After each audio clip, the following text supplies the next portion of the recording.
La philosophie fait partie de la vie et à ce titre, elle a toute sa place à l'école. Alors la philosophie est avant tout un outil. C'est aussi pour cette raison que nous avons pensé à la fondation de l'école l'intégrer à nos enseignements fondamentaux. Un outil pour différentes choses. Alors un outil bien sûr pour apprendre à débattre. Apprendre à débattre parce que les questionnements existentiels, qui sont individuels au départ, doivent amener à être partagés, à s'exprimer. C'est d'ailleurs aussi pour cette raison qu'il est utile d'apprendre et donc d'enseigner le vocabulaire, les notions, parce qu'à partir du moment où on se met d'accord sur des définitions, on peut enfin exprimer sa pensée, réfléchir et partager. À l'école Georges Gusdorf, nous n'enseignons pas la philosophie, nous la pratiquons avec les élèves.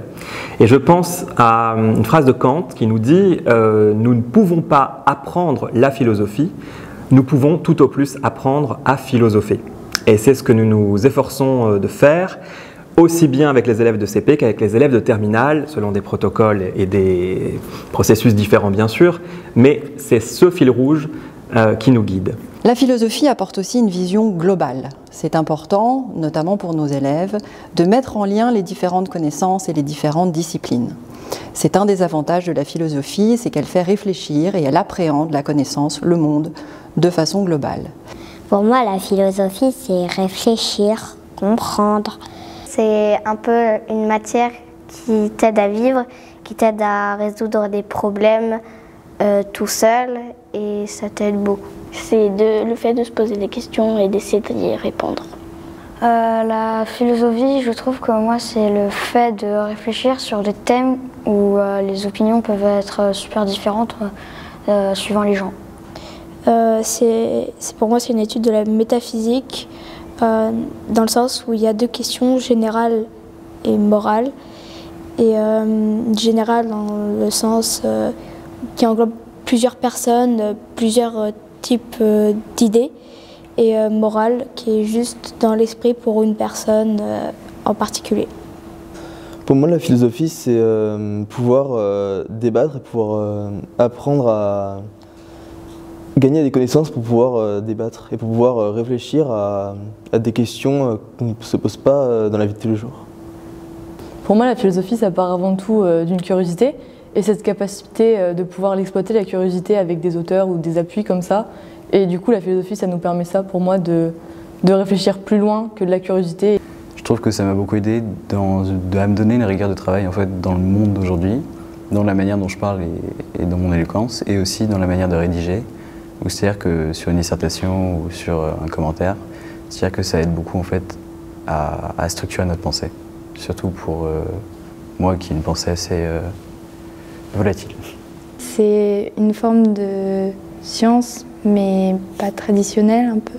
Une manière de comprendre le monde, un moyen de comprendre le monde autrement que par les choses physiques.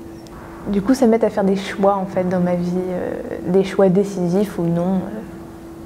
Pour moi, la philosophie, c'est un petit peu la convergence de toutes les sciences, de tout ce qu'on peut étudier, pour répondre aux grandes questions de l'humanité au fur et à mesure des temps. Donc le travail, la peine de mort, tout ça.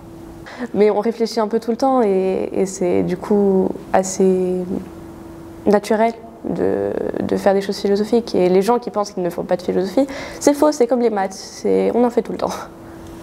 C'est très vaste comme sujet. Je ne connais pas la définition précise de la philosophie, mais pour moi c'est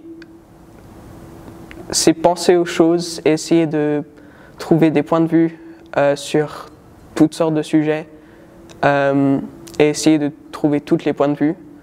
La philosophie, c'est la recherche de connaissances par la réflexion, le débat ou l'expérimentation. La philosophie, c'est aussi une ouverture d'esprit. L'ouverture d'esprit qui repose sur une meilleure connaissance de soi, une meilleure connaissance de l'autre. Quand on connaît mieux, on tolère mieux. On n'a plus peur de la différence. Ça peut être aussi poser une question ou une affirmation et en débattre avec d'autres personnes. Du coup, dans tous les cas, c'est du questionnement, mais soit avec une question qu'on s'est soi-même posée à laquelle on cherche une réponse, soit essayer de juste d'avoir l'opinion des gens sur une question. Parfois, moi, quand je suis en dehors de la philosophie, parfois mon avis il est jugé ou les autres ne sont pas d'accord ou quelque chose comme ça. Sur certains sujets, il y a des personnes qui ne pensent pas toujours la même chose. Et le débat est une bonne façon de voir comment chacun perçoit le monde. Bah, moi, justement, ce que j'aime, c'est d'en apprendre plus, à la fois sur les choses, justement, en répondant aux questions qu'on s'est posées, et aussi sur les gens, parce que du coup, en observant leurs opinions, on peut mieux apprendre à les connaître. Du coup, ça peut servir dans la vie de tous les jours. À chaque fois qu'il y a un choix, on réfléchit par rapport à mes valeurs, qu'est-ce que je considère comme acquis, et vers quoi on veut aller, donc en quoi ça peut nous aider à répondre à des questions beaucoup plus grandes dans les choix qu'on fait. Pour moi, il y a du coup toujours cette notion de tolérance sur le fait que le matin, tu as pris le métro et tu es sorti pour laisser passer des gens, et sauf que les gens qui devaient rentrer après toi sont rentrés avant toi. Et tu dis, mais ça les embête, j'étais là avant, pourquoi je peux pas rentrer? J'ai dû prendre un autre train parce que finalement tout le monde m'a bloqué le passage. Peut-être que parce qu'ils étaient très pressés, qu'ils avaient une grosse réunion, quelque chose de très important à faire. À la télé, quand il y a des choses que tu te dis mais c'est n'importe quoi, ils disent n'importe quoi, et comme ça pour voir un petit peu, si en fait c'est un petit peu logique ce qu'ils disent. La philosophie, en général, quand quelqu'un débat, c'est qu'il essaye d'avoir raison. Et personne n'a raison, donc c'est un peu frustrant parfois. Ça peut servir à convaincre un copain, à trouver des réponses à nos questions. Ça sert surtout, par exemple, ça sert à la politique, à la science, à plein de choses. Et on arrive à trouver des réponses la plupart du temps, mais c'est jamais les mêmes pour tout le monde parce que chacun a la sienne. Du coup, c'est marrant de voir les différences d'opinion qu'on peut avoir. Ça peut beaucoup changer d'une personne à une autre. Dans la vie de tous les jours, je pense que c'est une des matières à l'école qui sert le plus. Parce que dans tout débat ou dans toute discussion, je pense que la philosophie est intéressante et peut apporter énormément de choses.